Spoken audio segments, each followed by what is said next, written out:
نحمده ونصلي على رسوله الكريم اما بعد فاعوذ بالله من الشيطان الرجيم بسم الله الرحمن الرحيم رب اشرح لي صدري ويسر لي امري واحلل عقدة من لساني يفقهوا قولي رب زدني علما اللهم اجعل عملي كله صالحا واجعله لوجهك خالصا ولا تجعل لأحد فيه شيئا اللهم إنا نسألك الهدى والتقى والعفاف والغنى اللهم ارزقنا اخلاص الہ آمین۔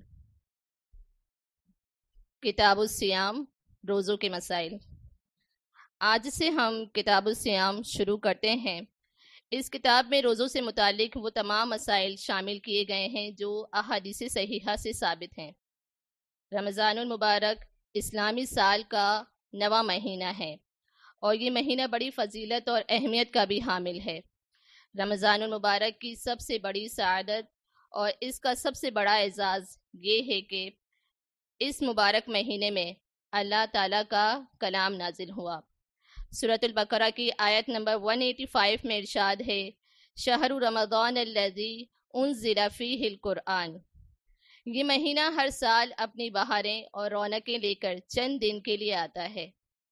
کتنے دن کے لیے آتا ہے؟ چند دن کے لیے آتا ہے، ایامم معدودات۔ تو اس لیے ہمیں چاہیے کہ ہم زیادہ سے زیادہ وقت عبادات اور باعث اجر کاموں پر لگائیں اور غیر ضروری جو مصروفیات ہیں اس کو ترک کر دیں۔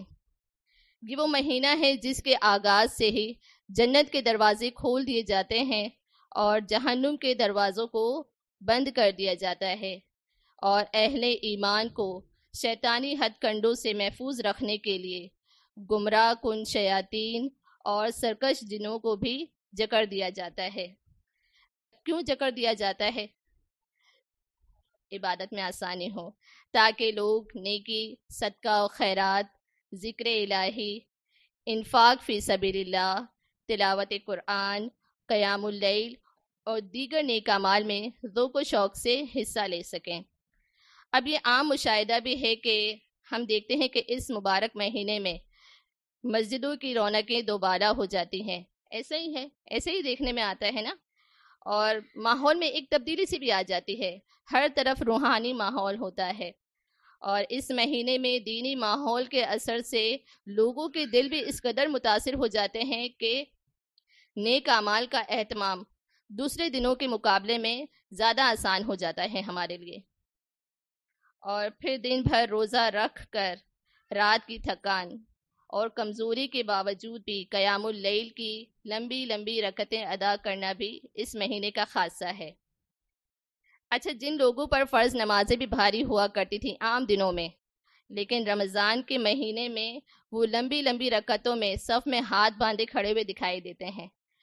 اور وہ لوگ جو چائے کے شوقین ہوتے ہیں کہ جن کے لیے ایک وقت کی چائے چھوڑنا بھی مشکل ہوتا ہے، تو وہ بھی دن بھر میں بھوک پیاس کی تکلیف برداشت کرنے کے لیے خوش دلی سے تیار ہو جاتے ہیں۔ سال بھر مال جمع کرنے میں مصروف رہنے والے اس مہینے میں غریبوں اور فقیروں پر بھی خرچ کرتے ہوئے دکھائی دیتے ہیں۔ یہ سب رمضان المبارک کی برکات نہیں تو اور کیا ہے۔ اچھا، یہ رمضان ہی کی برکت ہے کہ گھر کے بڑوں کے ساتھ ساتھ چھوٹے چھوٹے معصوم بچے بھی صبح سے شام تک روزے کی بھوک پیاس کو برداشت کرنے کے لیے بخوشی تیار ہوتے ہیں، یہاں تک کہ جب والدین انہیں منع کرتے ہیں کہ آپ نے روزہ نہیں رکھنا، پھر وہ زبردستی ضد کرنے لگتے ہیں کہ بھائی ہمیں بھی روزہ رکھنا ہے، تو مجبوراً ہمیں رکھوانا بھی پڑتا ہے۔ اور رمضان المبارک کا مہینہ نہ صرف برکتوں کے نزول کا مہینہ ہے بلکہ یہ گناہوں کی مغفرت کا بھی ذریعہ ہے۔ اس مہینے میں آپ دیکھتے ہیں کہ ایک نیکی کا اجر 10 گنا سے لے کر 700 گنا تک بڑھا دیا جاتا ہے۔ اب رمضان اور ایمان کا ایک کنیکشن ہے۔ رمضان کے مہینے میں ہمارے ایمان کا جو لیول ہے وہ ہائی ہو جاتا ہے۔ ایسا ہی اب ایک انسان جو کہ کلمہ گو ہے، وہ صرف کیا پڑھتا ہے؟ لا الہ الا اللہ محمد الرسول اللہ۔ وہ نماز بھی نہیں پڑھتا، نہ وہ روزے رکھتا ہے، وہ صرف کیا پڑھتا ہے؟ کلمہ پڑھتا ہے۔ تو اب ہمارا یہ ایمان ہونا چاہیے کہ اب رمضان کا مہینہ آیا ہے تو اللہ تعالیٰ نے اسے کہیں نہ کہیں موقع دے دیا اپنے ایمان کو بڑھانے کے لیے۔ تو اللہ تعالیٰ کی بہت بڑی بلیسنگ ہے کہ یہ رمضان کا مہینہ آتا ہے، کہ رمضان کا مہینہ آئے تو آپ اپنے پچھلے جو گناہ ہیں اس کو بخشوا لیں اور نیکی کے بہت سارے کام کر سکتے ہیں۔ اور رمضان کے مہینے میں یہ بھی دیکھا گیا ہے کہ ہم اللہ تعالیٰ کے ساتھ ہمارا ایک کنیکشن مضبوط کر سکتے ہیں، اور یہ اللہ تعالیٰ کے ساتھ ہمارے جو تعلق ہے اس کو ری اسٹارٹ کرنے کے لیے بھی آتا ہے۔ ویسے عام حالات میں کہ اللہ تعالیٰ سے ہم تعلق نہیں رکھتے ہیں نا، ہمارا عام حالات میں بھی اللہ تعالیٰ کے ساتھ تعلق تو ہوتا ہے، لیکن ہم رمضان کے مہینے میں اللہ تعالیٰ کے ساتھ اپنے کنیکشن کو مضبوط بھی کر سکتے ہیں۔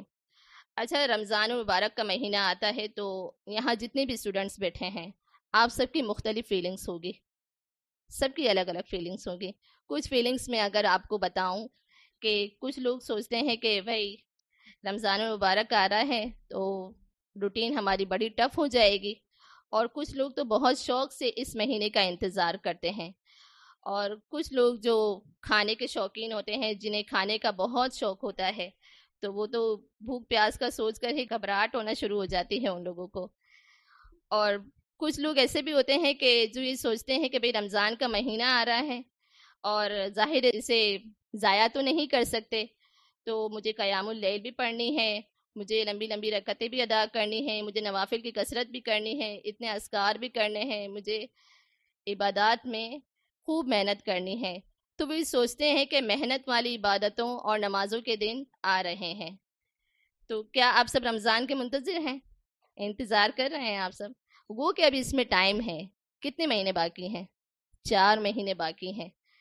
تو انشاءاللہ ہمیں اب اپنی تیاری کو بڑھانا ہے، کیونکہ اب ہمارے پاس صرف 4 مہینے ہیں۔ سلف صالحین کے بارے میں آتا ہے کہ وہ 6 مہینے پہلے ہی رمضان کی تیاری شروع کر دیا کرتے تھے۔ تو ہمیں بھی اپنی تیاری کو بڑھانا ہے۔ کس اعتبار سے بڑھائیں گے اپنی تیاری کو؟ عبادات کے حوالے سے۔ الحمدللہ کہ آپ عبادات کے حوالے سے اپنی اس تیاری کو بڑھائیں گے۔ اچھا، رمضان کا مہینہ ہے وہ جو ایک مہمان کی طرح ہے، جیسے کہ ہمارے گھر مہمان آتے ہیں نا، تو 1 مہینے کے لیے یہ مہمان کی طرح ہمارے پاس آتا ہے۔ اچھا، جس طریقے سے مہمان آتا ہے ہمارے گھر، ہم اس ٹائم تیاری کرتے ہیں، تیاری اس ٹائم کرنی ہوتی ہے۔ مہمان کے آنے سے پہلے تیاری کرنی ہوتی ہے۔ جب مہمان آئے تو اس وقت ہمیں کیا کرنا ہوتا ہے؟ سرو کرنا ہوتا ہے۔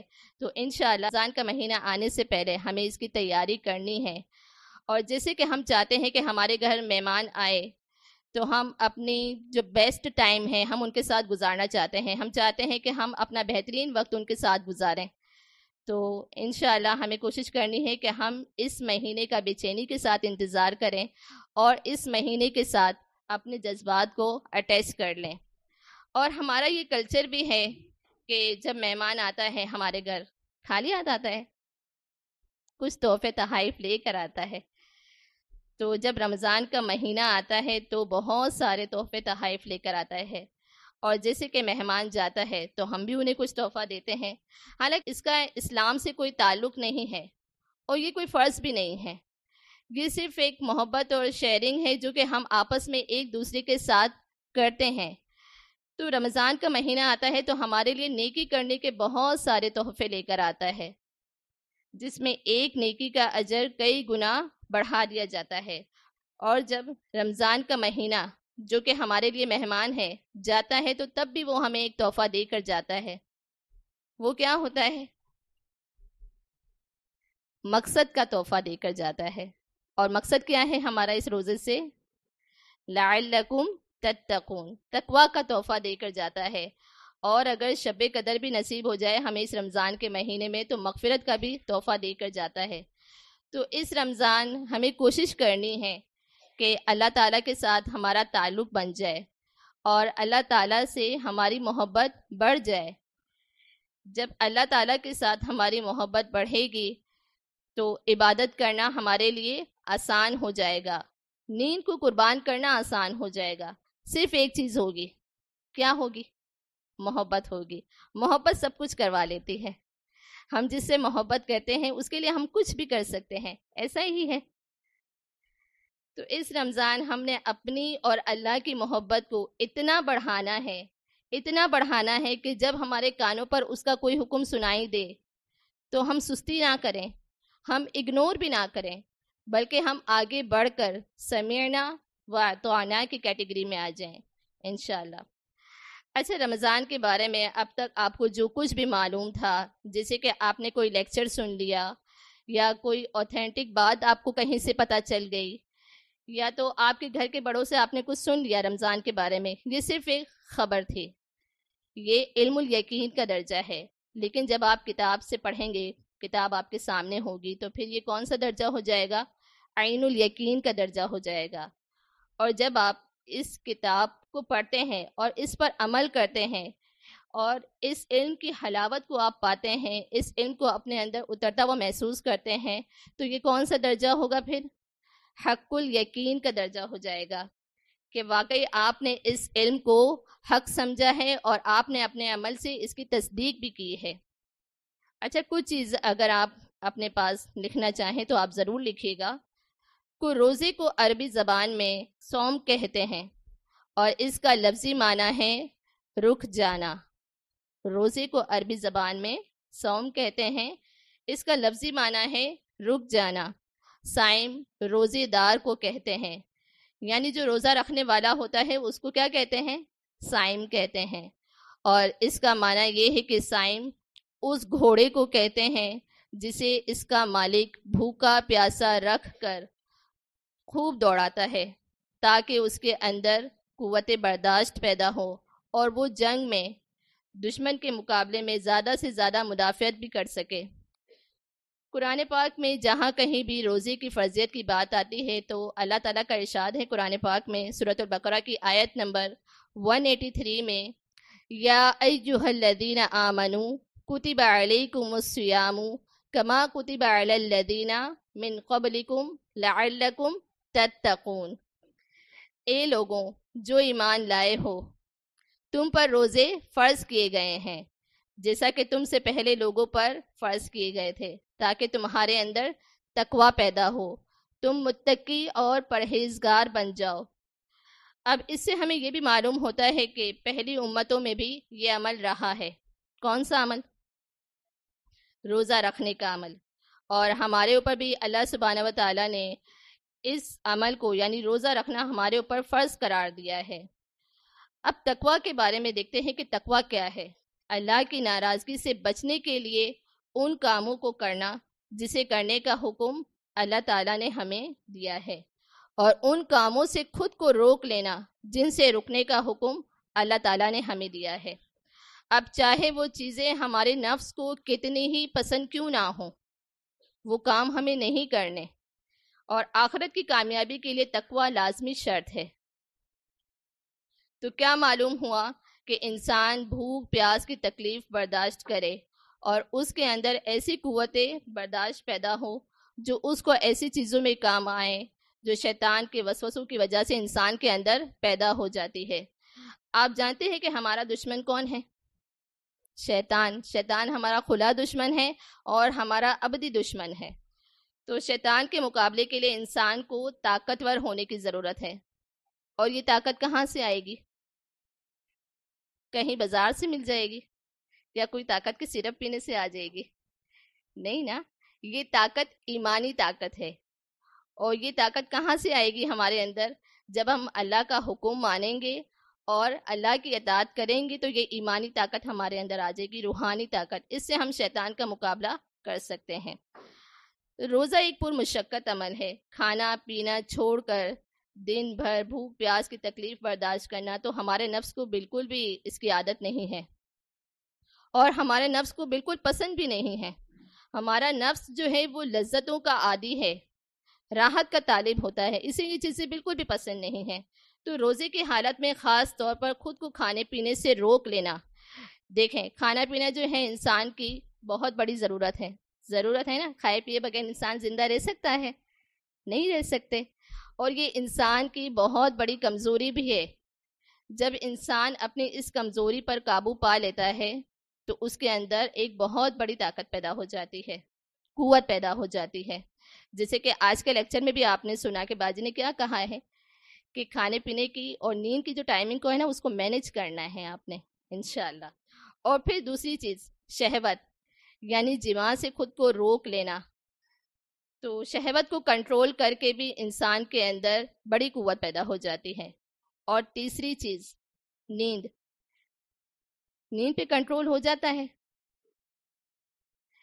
اچھا ویسے عام حالات میں نیند نہیں آتی، خالی پیٹ ہو تو نیند آتی ہے عام حالات میں، لیکن جب روزے سے ہو خالی پیٹ ہوتا ہے نا اس ٹائم پر بھی، تب تو ہمیں بہت نیند آتی ہے کہ نہیں آتی؟ تو ان حالات میں بھی اپنی نیند کو کنٹرول کرنا ہے۔ تو کتنی چیزیں ہو گئیں؟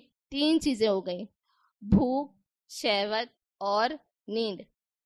ان 3 چیزوں کی وجہ سے انسان عموماً غلط چیزوں کی طرف مائل ہوتا ہے اور پھر نفس کی پیروی شروع کرنے لگتا ہے۔ جب انسان اپنی ان 3 کمزوریوں پر قابو پا لے گا تو پھر اس کے لیے اللہ تعالیٰ خیر اور بھلائی کے بہت سارے دروازے کھول دے گا۔ اور روزہ آپ کہیں تو اسی تربیت کا نام ہے، یا رمضان المبارک کا مہینہ اسی تربیت کا نام ہے۔ اسی لیے اللہ سبحانہ و تعالیٰ نے تقوی کے لیے ہمیں اس عمل کو لازم قرار دیا ہے کہ ہم 1 مہینے کے مسلسل روزے رکھیں، اور اللہ تعالیٰ کو یہ بہت محبوب ترین عمل بھی ہے، اور اسی عمل سے انسان کے اندر تقوی بھی پیدا ہوتا ہے اور صبر کی تربیت بھی ملتی ہے ہمیں۔ اور آپ کو پتہ ہے کہ جنت اللہ نے کس کے لیے تیار کی ہے؟ کس کے لیے تیار کی ہے؟ متقین کے لیے تیار کی ہے، اعدت للمتقین۔ اور ایک اور جگہ پر بھی قرآن پاک میں ارشاد ہے کہ ان اللہ یحب المتقین، اللہ تعالیٰ تقوی والوں سے محبت بھی کرتا ہے۔ ان اللہ مع المتقین، اللہ تقوی والوں کے ساتھ ہے۔ اچھا تقوی کے بارے میں ایک واقعہ پڑھ رہی تھی، اگر میں آپ کو بتاؤں کہ ایک بار حضرت عمر فاروق رضی اللہ تعالیٰ عنہ اور ابی بن کعب رضی اللہ تعالیٰ عنہ بیٹھے ہوئے تھے، تو حضرت عمر فاروق رضی اللہ تعالیٰ عنہ فرماتے ہیں کہ ابی بن کعب آپ مجھے بتائیے کہ تقوی کیا ہے، کسے کہتے ہیں تقوی؟ قرآن پاک میں اللہ تعالیٰ ارشاد فرماتے ہیں کہ تقوی اختیار کرو، کسے کہتے ہیں تقوی؟ تو ابی بن کعب جو ہے بڑے زبردست طریقے سے اس بات کو سمجھاتے ہیں کہ تقوی کسے کہتے ہیں۔ وہ کہتے ہیں کہ یا امیر المؤمنین، کبھی آپ کا ایسی جگہ سے گزر ہوا ہے جہاں کانٹے ہی کانٹے ہوں، اور آپ اس راستے سے کیسے گزرے ہوں؟ تو حضرت عمر فاروق رضی اللہ تعالیٰ عنہ فرماتے ہیں کہ جی میں گزرا ہوں اس راستے سے، اور کئی بار گزرا ہوں۔ پھر پوچھا گیا کہ یا امیر المؤمنین آپ بتائیے کہ آپ اس راستے سے کیسے گزرے ہیں؟ تو حضرت عمر فاروق رضی اللہ تعالیٰ عنہ فرماتے ہیں کہ میں نے اپنے کپڑوں کو تھوڑا سا اوپر کیا۔ ہم دیکھتے ہیں نا اگر کوئی چیز ہمارے آس پاس ہوتی ہے تو ہم اپنے کپڑوں کو تھوڑا سا اوپر کر لیتے ہیں تاکہ ہمارے کپڑے خراب نہ ہوں۔ تو میں نے اپنے کپڑوں کو تھوڑا سا اوپر کیا، اور تاکہ یہ پھٹے نہ اور خراب بھی نہ ہو، اور پھر میں نے انہیں سمیٹ لیا۔ ہم سمیٹتے ہیں اس طریقے سے، اگر کہیں ایسی چیز ہو یا کیچڑ وغیرہ پڑا ہوا ہوتا ہے تو ہم اپنے کپڑوں کو تھوڑا سا اوپر اٹھا کے سمیٹ لیتے ہیں، بچا لیتے ہیں ہم اپنے کپڑوں کو، تاکہ میں اپنے آپ کو بھی بچا لوں اور میں ایسے راستے سے گزر جاؤں۔ تو ابی بن کعب فرماتے ہیں کہ یا امیر المؤمنین یہ ہے تقوی، اسے تقوی کہتے ہیں۔ یعنی انسان اپنی زندگی کا راستہ اس طرح سے گزارے کہ ہر ایک گناہ سے بچنے کی پوری کوشش کرے، یہ سمجھے کہ ہر راستے میں گناہ ہے اس کے لیے، اور وہ پوری کوشش کرے اس سے بچنے کی۔ تو اس سے کیا معلوم ہوا کہ متقی کون شخص ہے؟ متقی وہ شخص ہے جو گناہوں سے بچتا ہے، وہ شخص نہیں ہے جو گناہ کر کے آنسو بہاتا ہے۔ متقی وہ شخص نہیں ہے جو گناہ کر کے آنسو بہاتا ہے، وہ تو تائب ہے، توبہ کرنے والا ہے، وہ بچتا رہتا ہے، جتنی اس کی کوشش ہوتی ہے وہ بچتا ہے اس سے۔ تو اللہ تعالیٰ نے اس مہینے کو ہمارے لیے اتنا اہم بنایا ہے کہ یہ تقوی کے حصول کا ایک مہینہ بنایا ہے ہمارے لیے، تو اس کو ضائع کرنے کا تو پھر کوئی پوائنٹ بنتا ہی نہیں ہے۔ ابھی صحت فائدہ اٹھا لیں، کیا پتہ کب صحت گر جائے اور کب صحت ہمارا ساتھ نہ دے اور ہم آگے روزہ رکھ سکیں یا نہ رکھ سکیں۔ ابھی زندگی ہے، فائدہ اٹھا لیں، کیا پتہ کب ہم اس دنیا سے چلے جائیں۔ وقت کا کوئی ٹائم ہے کسی کے پاس مقرر ہے؟ نہیں ہے، پتہ ہی نہیں ہے کب چلے جائیں گے اس دنیا سے۔ پچھلے رمضان جو ہمارے ساتھ تھے وہ آج ہمارے ساتھ نہیں ہے، تو کل ہم بھی نہیں ہوں گے۔ تو اس رمضان انشاءاللہ ہمیں یہ کوشش کرنی ہے کہ ہم اپنے رب کو راضی کریں اور ہمارے پچھلے تمام گناہ کو بخشوا لیں اور خوب ساری نیکیاں سمیٹ لیں انشاءاللہ۔